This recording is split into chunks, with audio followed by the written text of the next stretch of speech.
Daddy, is that breakfast or an accident? What happened? Before sunrise, one secret would destroy an empire. Rain hammered the concrete roof of the underground parking garage as Yoo Se-Rin ran between rows of black sedans, one hand clutching her phone, the other pressed against the blood seeping through her coat sleeve. Behind her, tires screeched. She did not look back. Her breath came in short, ragged bursts as she reached the stairwell door and yanked the handle. Locked. "No," she whispered. Headlights flooded the garage. A black vehicle turned the corner slowly. Se-Rin backed against the metal door, her face pale beneath the harsh fluorescent lights. The car did not accelerate. It moved toward her with deliberate patience, as though the driver already knew there was nowhere left to run. Her phone shook in her hand. She opened a scheduled message addressed to Zarielle Adeyemi, the woman in the green dress, the chapter without a number, the place where the story began again. Se-Rin pressed send. The vehicle stopped 20 feet away. A man stepped out. "You should have destroyed the recordings." Se-Rin gave a breathless laugh. "And trust your family to let me live?" The man's expression did not change. "You were paid to do a job. I was promised a place in that family. You were a tool." The words struck harder than she expected. Se-Rin looked down at the phone in her hand. "At least tools leave marks." The man took another step. She turned and ran. The roar of an engine swallowed the sound of her scream. Across Seoul, morning sunlight spilled through the curtains of a quiet suburban home. Elian charged down the hallway in dinosaur pajamas, clutching a small red toy car. He pushed open the bedroom door and leaped onto the bed. "Dad, wake up! You are late!" Seo Do-Hwan opened one eye as the 4-year-old landed on his chest. "I am the chairman," he murmured. "The meeting cannot begin without me." Zarielle, lying beside him, reached across and pulled the blanket higher over her shoulder. Her braided hair was tied loosely behind her head, and sleep still softened her elegant face. "That confidence is exactly why you are late." Do-Hwan caught Elian around the waist and pulled him under the blanket. The boy shrieked as his father tickled his ribs. "Mommy, help me." Zarielle folded her arms. "You entered without knocking. This is the consequence." Elian gasped. "You do not love me anymore." Do-Hwan looked at Zarielle. "That performance came from you." "No," she said. "The dramatic suffering is entirely from your side of the family." For a moment, the room held nothing but laughter. A year earlier, Do-Hwan had lived alone in a penthouse overlooking the Han River, surrounded by silence and regret. Now there were crayons beneath the dining table, toy dinosaurs in his shoes, and a child who considered every closed door a personal challenge. His phone vibrated on the bedside table. He reached for it. Zarielle was faster. "You promised no work before breakfast." "It may concern several billion won." Elian's cereal concerns him deeply. Elian nodded with solemn importance. "My cereal is more important." Do-Hwan looked from his son to Zarielle and surrendered. "This house has become hostile to leadership." "It is called democracy," Zarielle said, returning the phone only after turning the screen face down. In the kitchen, Do-Hwan attempted to fry eggs while Elian stood on a stool beside him giving instructions. "You broke the yellow part." "It is called the yolk." "You still broke it." Zarielle entered wearing a deep green blouse and tailored black trousers. She watched Do-Hwan slide the ruined egg onto a plate. "He negotiates international contracts better than breakfast." "I am being disrespected in my own home." Elian leaned toward his mother and whispered loudly, "He needs more practice." Do-Hwan pressed a hand to his chest. The warmth of the morning could not completely hide the tension waiting inside the day. Apex Motors was celebrating its 40th anniversary. Do-Hwan would announce the company's largest international expansion since becoming chairman. His mother would attend. So would senior members of the Seo family he had avoided for months. Zarielle noticed the way his shoulders stiffened as he adjusted his cufflinks. "You do not have to prove anything to them today," she said. "I know." "No. You understand the sentence. That is different from believing it. He met her eyes. Since giving him another chance, Zarielle had never treated his guilt as proof of change. She loved him, but she still expected him to confront the parts of himself that had once failed her. My mother will be there, he admitted, and some part of you will become her son before remembering you are Elian's father. Do-Hwan glanced toward the living room, where Elian was making roaring sounds at a plastic dinosaur. You make everything sound simple. It is not simple, it is only clear. He reached for her hand. I will be home before dinner. You said that last week. I was 12 minutes late. Elian counted. He counts everything. A small figure ran back into the room. Dad, wait. Elian held out the red toy car. Its paint was scratched along one side from years of being pushed across floors, walls, and occasionally Do-Hwan's expensive shoes. Take it. Do-Hwan crouched. Why? It makes people brave. And what makes you brave? Elian thought carefully. Mommy. Zarielle's expression softened. Do-Hwan placed the toy inside his coat pocket. Then I am carrying something very powerful. At the literacy center later that morning, Zarielle sat on a woven rug surrounded by children. She read from a picture book about a small bird that crossed 2 continents searching for a place where it could belong. The children listened closely. One little girl raised her hand. Did the bird find a home? Zarielle closed the book. Yes. But the story says he kept flying. That was before he learned that home is not always one place. Near the doorway, Hana Kim watched with a folder beneath her arm. When the children left, Hana approached the counter. You changed the ending. The original ending was too cruel. The bird was supposed to realize that nowhere belonged to him. Zarielle began stacking books. Children hear enough stories about not belonging. Hana glanced toward the front window. A man across the street lowered his camera too late. He has been there for 20 minutes. There have been photographers before. Not since you returned to Do-Hwan. Zarielle looked outside. The man pretended to check his phone. A faint unease moved through her. We did not announce anything. Powerful families rarely need announcements. They have servants, lawyers, drivers, and people who mistake gossip for loyalty. Zarielle studied Hana. Your father used to say something like that. Hana's expression changed. My father exposed corruption at a company half the size of Apex. He lost his career. The executives received awards. Before Zarielle could respond, her phone rang. It was Elian's preschool. The teacher explained that Elian had become upset because his lunch bag was missing, and the red toy car was no longer at home. Zarielle frowned. Do-Hwan should have had the car in his pocket. At Apex Motors headquarters, the anniversary hall glittered beneath white lights. A silver concept vehicle rotated on a raised platform while journalists gathered behind velvet barriers. Do-Hwan stood backstage reviewing his speech when Seo Do-Hwan entered. She wore a pale silver suit inspired by traditional Korean lines, her posture as rigid as the expression on her face. You look tired, she said. I have a 4-year-old. You continued to speak of that situation as though it were permanent. Do-Hwan closed the folder. It is my family. Hyejin's gaze cooled. You have kept the woman and the child away from the company. That was wise. They have names. I know their names. No. You know what they represent to you. Her voice sharpened. They represent instability. Do-Hwan stepped past her. My son represents nothing to you because you have never bothered to meet him. Hyejin watched him walk toward the stage. Back at the house, Zarielle found the red toy car beneath the dining table. Elian stared at it in horror. Dad forgot his brave car. He will survive one speech without it. Elian shook his head urgently. There will be too many people. Zarielle saw that this was not stubbornness. It was fear.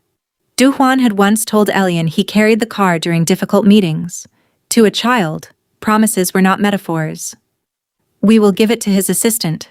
Zarielle said. Then we leave. Elian hugged her waist. At the Apex event, Do-Hwan stepped beneath the lights as applause filled the hall. Minutes later, Zarielle entered through a private backstage corridor, holding Elian's hand. She saw Hye-jin speaking to Min-jae beside the curtains. Her body went still. "We are giving the car to someone else," she whispered. But Elian had already heard his father's voice. His small hand slipped from hers. He ran toward the stage. Do-Hwan was midway through his speech when the curtains moved behind him. "Dad!" The single word cut through the entire hall. Every camera turned. Elian ran into the light, holding the red toy car above his head. "You forgot the thing that makes you brave." Do-Hwan stared at his son. Across the room, Hye-jin's face turned white. Zarielle emerged behind the curtain and stopped as hundreds of people looked directly at her. For one suspended moment, Do-Hwan understood exactly what the world expected him to do. Hide the child, protect the company, pretend. Instead, he walked toward Elian and slowly lowered himself to one knee. Do-Hwan held out his hand. Elian placed the red toy car in his palm with great seriousness. "I told you," the boy whispered. "There are too many people." A smile touched Do-Hwan's face, but his eyes glistened. "You were right." The silence inside the hall became almost unbearable. Reporters leaned over the barriers. Board members exchanged startled looks. Near the front row, Min-jae stood perfectly still, watching the scene with the alertness of a man who had just seen a locked door swing open. Do-Hwan rose and lifted Elian into his arms. A murmur moved through the hall. Zarielle remained near the curtain, one hand pressed against her chest. Every instinct told her to take her child and leave before the questions began. Then Do-Hwan looked at her. He extended his free hand. He did not call her forward or make the decision for her. He simply waited. Zarielle remembered another room 3 years earlier.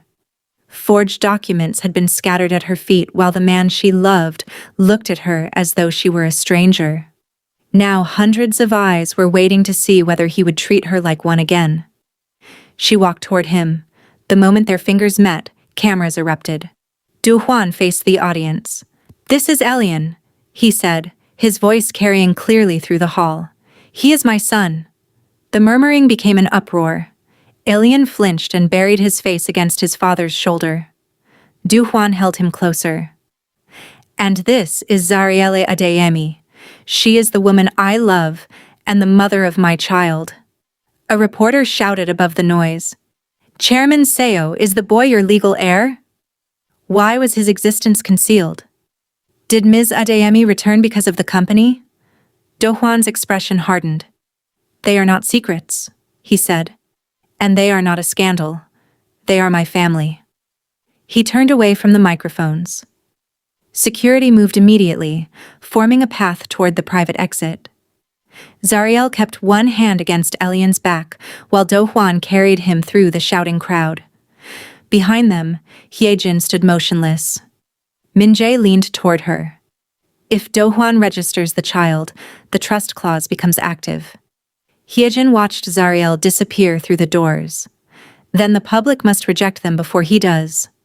By the time the family reached the waiting car, videos of the announcement were already spreading across Korea. Elian sat between his parents in the back seat, unusually quiet. Do-Hwan brushed the hair from his forehead. "Did the cameras frighten you?" Elian shook his head. Grandmother looked angry. Zarielle's eyes met Do-Hwan's. He had never introduced Elian to Hye-jin, but children often notice the person carrying the coldest silence in a room. "That woman is your grandmother," Do-Hwan said carefully. "Does she not like red cars?" Zarielle nearly smiled.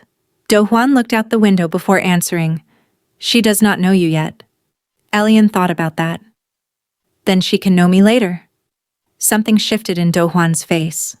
Zarielle reached across the seat and placed her hand over his. The gesture stopped the anger before it could become a promise of revenge. At home, their faces appeared on every news channel. One station replayed Elian running onto the stage. Another displayed photographs from the divorce beneath a banner announcing the appearance of a secret heir. Zarielle switched off the television.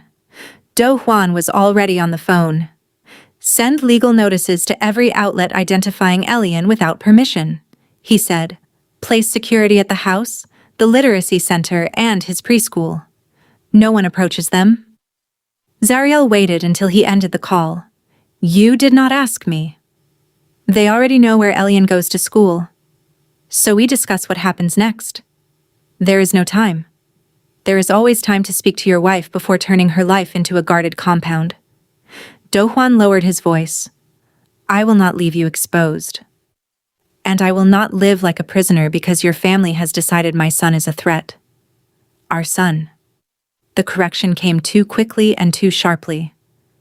Zarielle looked away. Do-Hwan regretted it immediately. "I did not mean it that way.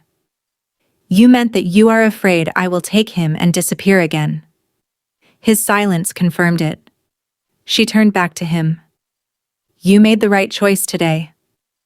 I know what it cost you. But you cannot use one brave decision as permission to make every decision after it alone. I am trying to protect you. You are trying to control every possible outcome. I lost both of you once. And if you hold too tightly, you will forget how to live with us." A small sound came from the hallway. Elian stood there holding the red toy car against his chest. "Are you angry because I went on the stage?" Zarielle's face softened immediately. She crossed the room and knelt. "No, my love. I made everyone shout." Do-Hwan crouched beside them. "You did nothing wrong." "Then why is Mommy sad?" Zarielle pulled him close. "Because grown-ups sometimes make simple things difficult." Do-Hwan placed his hand over Elian's. "You wanted to help me, and you did. Did the car make you brave?" Do-Hwan glanced at Zarielle. "No," he said. "You did." The following morning, Zarielle's name dominated entertainment programs, business reports, and online forums. Anonymous sources accused her of hiding Elian until his inheritance would be valuable. Commentators questioned whether the child was biologically related to Do-Hwan. Old photographs of Zarielle leaving divorce court were shown beside images of the Apex anniversary stage. At the literacy center, photographers crowded the entrance. One mother arrived holding her daughter's hand, saw the cameras, and stopped. Zarielle stepped outside. "Mrs. Park." The woman avoided her eyes. "My husband thinks Mina should stay home until this settles." "Until what settles?" The woman looked uncomfortable. "People are saying many things." "And which one do you believe?" "I do not know." Zarielle nodded slowly. "That is how lies survive." The woman left without answering. Inside, Hannah closed the curtains. "This is coordinated," she said. "Different outlets are using the same phrases. Hidden heir. Foreign opportunist. Succession threat." Someone gave them a script. Do-Hwan entered with 2 security officers. Zarielle looked at him, then at the men behind him. "I asked you not to bring them inside. I received a threat involving Elian." Her anger disappeared. "What threat?" He handed her a printed message. A photograph of Elian leaving preschool had been attached beneath a single sentence. "A child without a name can disappear easily." Zarielle's fingers tightened around the paper. Do-Hwan watched her. "Now do you understand why I sent security?"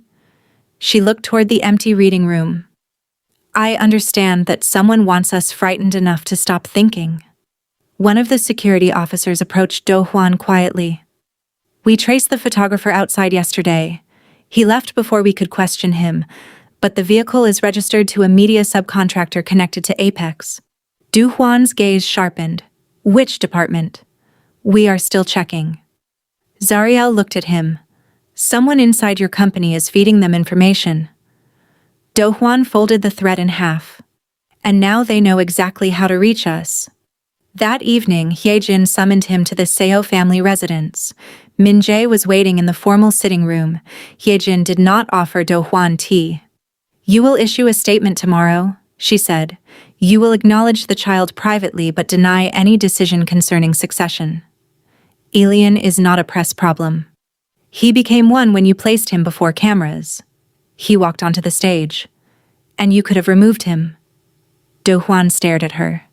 You wanted me to deny my son while he stood in front of me. I wanted you to protect what generations built. Min-jae spoke with measured calm. No one is asking you to abandon him. We are asking for restraint. Your concern is touching. Investors need certainty. If Elian enters the succession structure, the board will react. He is 4 years old. He is also your only son. Hyejin leaned forward. Blood does not automatically make a child worthy of this family. Do-Hwan stood. He should not have to prove that he deserves his father. He left them without another word. Across the city, Zarielle locked the literacy center after the final staff member departed. Rain had begun to fall. She turned toward the street. Glass exploded behind her. A stone crashed through the front window, scattering fragments across the floor. Zarielle stepped back. Paint ran down the broken glass. Take your child and leave Korea. Beneath the message lay a red silk scarf. She recognized it immediately. Se-Rin had worn it the night she presented Do-Hwan with the forged evidence that destroyed their marriage. Zarielle's phone began ringing. Unknown number. She answered without speaking. For several seconds only frightened breathing came through the line. Then Se-Rin's voice emerged. Do not tell Do-Hwan yet. Zarielle's grip tightened around the phone. You have 5 seconds before I call the police. His family is watching him. You destroyed my marriage. I helped destroy it. Zarielle went still. But the plan was never mine. Who ordered it? A black vehicle slowed outside the bookstore. Se-Rin's breathing quickened. His mother knew you were pregnant before the divorce. The call ended. Zarielle stood in the ruined literacy center with the phone still pressed to her ear. The call had ended, but Se-Rin's words remained. His mother knew you were pregnant before the divorce. Rain blew through the broken window and darkened the floorboards. The red silk scarf lay beneath the painted threat like a deliberate invitation. A car door slammed outside. Zarielle turned sharply. Do-Hwan ran through the rain with 2 security officers behind him. The moment he saw the shattered glass, his face changed. Were you inside when it happened? I am not hurt. He stepped over the broken frame and gripped her shoulders, searching her face and hands for blood. Zarielle. I said I am fine. His gaze dropped to the scarf.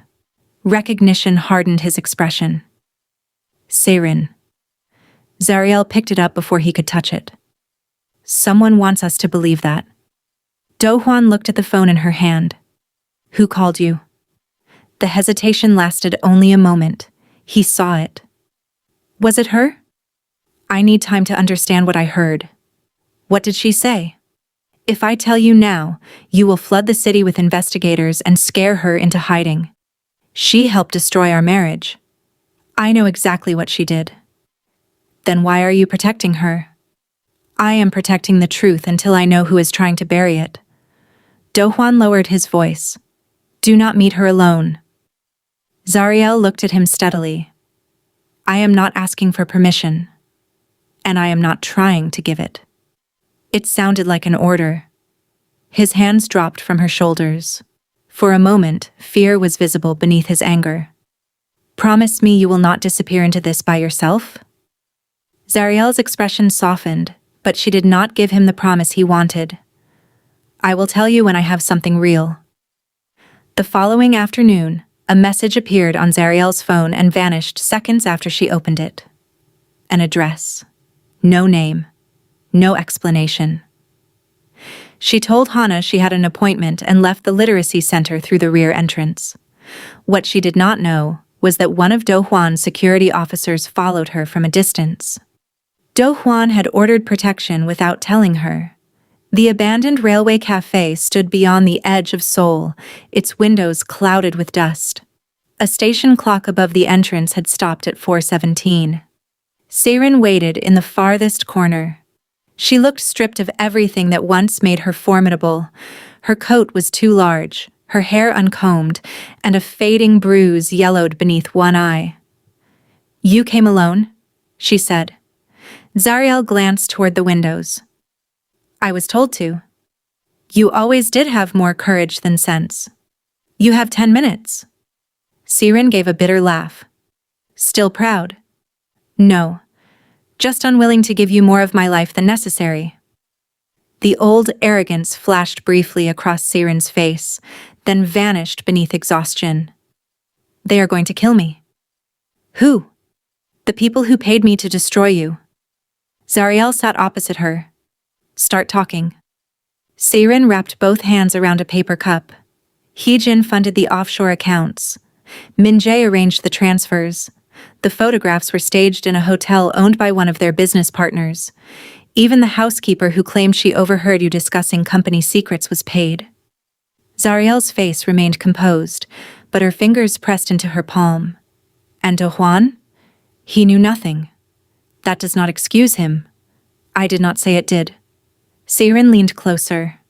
They understood his weakness. They did not create his insecurity. They fed it. Zarielle's voice became quieter. "You said Hee-jin knew I was pregnant. A household employee found your hospital card and reported it." The world seemed to narrow around Zarielle. "She knew before I left?" "Yes." "Why did she say nothing?" "She accelerated the divorce instead." Zarielle stared at her. Se-Rin looked away. "She said an unborn child would make the marriage harder to erase. And you agreed. I wanted your place. You wanted my husband." "No." Se-Rin's eyes sharpened. "I wanted what standing beside him meant.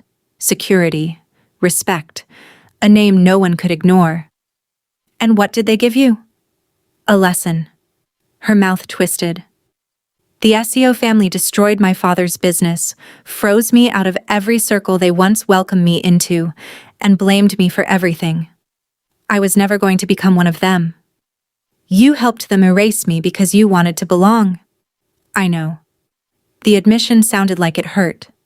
Se-Rin placed a brass key on the table. "I kept recordings." Zarielle did not touch it.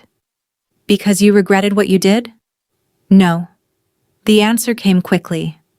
"I kept them because I knew one day they would turn on me." "At least that is honest." "There are 3 copies. I hid them where their lawyers, accountants, and security teams would not understand." "Where?" Se-Rin watched her carefully. "The woman in the green dress. The chapter without a number. The place where the story began again." Zarielle frowned. "What does that mean?" "It means you are the only person who can find them." Outside, a black vehicle rolled slowly past the cafe. Se-Rin's face drained of color. "They found me." She stood abruptly. "Wait. No. You brought me here. Finish this." Se-Rin backed toward the service door. "If I am alive tomorrow, I will call." "And if you are not?" For the first time, shame entered Se-Rin's face. "Then decide whether you hate me enough to let them win." She disappeared through the rear exit. Across the road, Do-Hwan's security officer photographed the black vehicle and sent the registration to headquarters. Within minutes, the image reached Min-jae through a contact inside Apex Security. He studied the location on his screen. Then he called someone. "She has met Zarielle. Move tonight." Zarielle returned home after dark. Do-Hwan sat alone at the dining table. Elian's crayons had been pushed aside, and a cup of tea had gone cold in front of him. He did not ask where she had been. That frightened her more than anger would have. "I met Se-Rin," she said. His eyes lifted. "She says your mother designed everything." Do-Hwan's face became still. "She says there are recordings." "Where is she?" "I do not know." "You went alone?" "Yes." His jaw tightened. "I told security to watch you." Zarielle stared at him. "You what?" "I was afraid." "So you followed me?" "I protected you." "No. You made a decision about my body, my movements, and my privacy without telling me. I could not let you walk into danger alone. And now whoever controls your security may know where she was." The realization struck both of them at once. Do-Hwan reached for his phone. Before he could call, it rang. His chief security officer was on the line. "Chairman, police have found Yoo Se-Rin's vehicle near the Han River." Do-Hwan's eyes locked on Zarielle. "There is blood inside," the officer continued, "and a scarf belonging to Ms. Adeyemi was found on the passenger seat." A knock sounded at the front door. 2 detectives stood outside. The older detective looked past Do-Hwan toward Zarielle. "Ms. Adeyemi, we need to ask about your meeting with Yoo Se-Rin." An hour later, photographs covered the dining table. Se-Rin's abandoned car, blood on the back seat, Zarielle's scarf near the handbrake, a blurred image of both women entering the railway cafe. The detective folded his hands. "You did not tell your husband about the meeting." "I told him afterward." "A witness heard the 2 of you arguing." "She was afraid." "Of you?" "Of the Seo family." The front door opened before anyone answered. Hyejin entered with Min Jae. Do-Hwan stood immediately. "Who allowed you inside?" Hyejin ignored him and looked at the photographs. "This is what happens when chaos is invited into a family." Zarielle rose. "Be careful." Min Jae stepped forward. "No one is accusing anyone without evidence." The detective turned to Do-Hwan. "Your wife concealed contact with a missing woman. Her belongings were found in the vehicle, and Ms. Yu's blood is present. We have reason to consider her a person of interest." Silence filled the room. 3 years earlier, Zarielle had stood before Do-Hwan while forged papers destroyed everything between them. Now the same fear returned. She looked at him. "I should have told you before I went, but I did not harm her." Hyejin spoke softly. "You do not have to defend her tonight. Step away until the investigation is complete." Zarielle did not look at Hyejin. Her eyes remained on Do-Hwan. "If you look at me and see a liar again, then nothing between us has truly changed." Do-Hwan looked down at the photographs. The silence stretched long enough to reopen every wound. Then he closed the folder. He walked around the table and took Zarielle's hand. "I lost my wife once because I believed what people placed in front of me more than the woman standing before me." He looked at the detectives, then at his mother. "I will not make that mistake again." Hyejin's composure slipped. Do-Hwan tightened his fingers around Zarielle's. "We face this together." Later that night, Zarielle sat alone in the literacy center with Se-Rin's 3 phrases written across a sheet of paper. The woman in the green dress. The chapter without a number. The place where the story began again. Her gaze moved toward a shelf of recent donations. A rare novel wrapped in faded green cloth stood apart from the others. Zarielle pulled it free. Inside the cover, someone had written a row of page numbers in red ink. Beneath them was one word: remember. The page numbers led Zarielle through the novel in an order no ordinary reader would follow. A woman waiting at a station.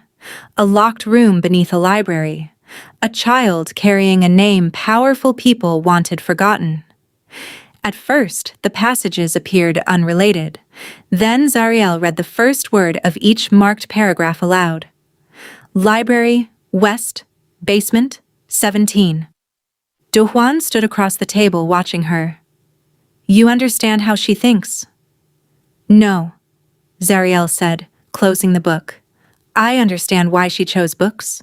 Your family searches bank accounts, phones, cameras, and lawyers. They do not imagine a story can hide evidence." The university library was almost empty when they arrived. A librarian led them reluctantly toward the western basement, where damaged books and abandoned lockers had gathered dust for years. Locker 17 stood behind a stack of broken chairs. The brass key Se-Rin had left at the railway cafe fit the lock. Inside was a small recorder wrapped in plastic. Do-Hwan pressed play. His mother's voice filled the narrow corridor. "Create the transfers in Zarielle's name, The amounts must be large enough that Do-Hwan cannot dismiss them as coincidence. Se-Rin's younger voice followed. And if she denies it, she will. That is why the photographs must reach him first. Do-Hwan stopped the recording. For a moment he stared at the device in his hand. Zarielle did not tell him it was not his fault. That would have been another lie. They understood what you feared, she said. But you still chose what to do with that fear. He looked at her. And you still gave me another chance. I gave the man you became another chance. Not the man who threw those papers at my feet. The distinction hurt, but it also steadied him. The second clue led them to Hana. The chapter without a number referred to an unpublished manuscript Hana had once shown Zarielle. It told the story of a company that removed every inconvenient person from its official history until no truth remained. Hana listened to their discovery, then opened a locked drawer beneath her desk. Se-Rin gave me this 3 weeks ago. She placed an encrypted drive on the table. Do-Hwan reached toward it. Hana pulled it back. No. His eyes narrowed. It concerns my family. That is why I will not place it in your hands. I am trying to clear Zarielle's name. And your company's? Do-Hwan said nothing. Hana looked at Zarielle. My father exposed corruption inside a corporation much smaller than Apex. He lost his job, his reputation, and most of his friends. The executives he exposed appeared on television receiving national awards. Her voice remained calm, but old anger trembled beneath it. I learned early that powerful men often call truth dangerous when it reaches their office.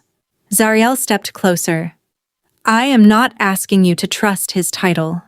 Then what are you asking? Trust what he did when the evidence pointed at me again. Hana studied Do-Hwan. He believed you. He chose to. After a long silence, Hana handed the drive to Zarielle. The recording began with a household employee reporting that she had found Zarielle's prenatal appointment card. Hyejin responded without surprise. The divorce must happen before she tells him. Do-Hwan's face emptied. Then another voice entered the recording. His late father. End the marriage before the child enters this family. Do-Hwan removed the watch from his wrist. It had belonged to his father. He had worn it during every important meeting, every expansion, and every victory that had shaped Apex Motors. He placed it beside the recorder. My father knew my son existed before I did. Zarielle reached for him, but he stepped away. He taught me that weakness was inherited. He told me hesitation destroyed families. And all that time, he was helping destroy mine. His voice cracked. My mother used to say a child carried on the back never understands the distance of the road, Zarielle said quietly. Elian does not know how far we have carried him through this pain. That is a mercy. Do-Hwan looked at her. But one day he will walk the road himself. What he learns from you then will matter more than what your father taught you. The words settled inside him. At the end of Se-Rin's last voice message, Hana heard a faint hospital announcement mentioning a neurological rehabilitation wing. Zarielle replayed the short video Se-Rin had sent before the railway meeting. In the reflection of a window, she noticed the cover of a medical journal available only to a small group of private facilities. Hana traced the facility's ownership through several holding companies. The final company was controlled by Min-jae. They contacted a prosecutor Hana trusted and drove there with a small security team. As their vehicles entered the rear road, an ambulance pulled away from the loading bay. Do-Hwan's driver blocked the gate. 2 men jumped from the ambulance and attempted to flee. Security restrained one, but the second drew a knife. Do-Hwan moved toward him. Zarielle grabbed his arm. Do not turn this into revenge. His breathing was hard. Then he stepped back and allowed the officers to take control. Zarielle opened the ambulance doors. Se-Rin lay strapped to a stretcher, pale and barely conscious. An intravenous line disappeared beneath her sleeve. Her eyelids fluttered. When she recognized Zarielle, terror crossed her face. You came to watch me die. Zarielle climbed inside and loosened the restraints. No. After everything I did? Saving you does not erase what you did. Then why are you here? Zarielle looked directly at her. Because I will not become like the people who destroyed us. Se-Rin's eyes filled, but she turned her face toward the wall. At the hospital that evening, Hye-jin summoned Do-Hwan to an empty family lounge. She stood by the window with her back to him. When I married into the Seo family, I was younger than Zarielle, she said. They measured every word I spoke. They watched what I wore, who I greeted, and whether I produced an heir quickly enough. Do-Hwan remained near the door. I learned that affection was temporary. Position was survival. So you made cruelty into tradition. I survived that family so you would never have to kneel. Do-Hwan's face tightened. You taught me never to kneel. That is why I did not know how to apologize when I destroyed the woman I loved. Hye-jin turned. If you abandon Apex now, thousands of workers may suffer. Suppliers will collapse. Investors will flee. You will sacrifice innocent families for one child. For my child. For a child who would still be your son without your shares. Do-Hwan understood then.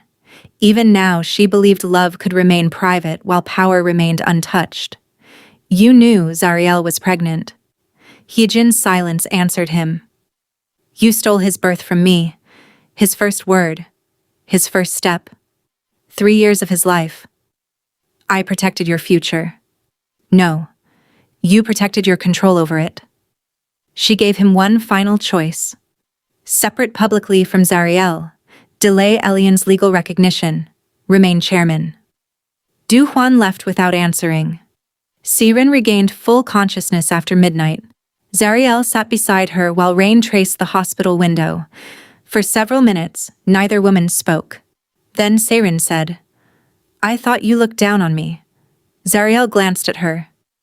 I did not think about you enough to look down on you. Se-Rin laughed once, painfully. That was worse. She stared at her own hands. You entered those rooms and never begged them to tell you that you belonged.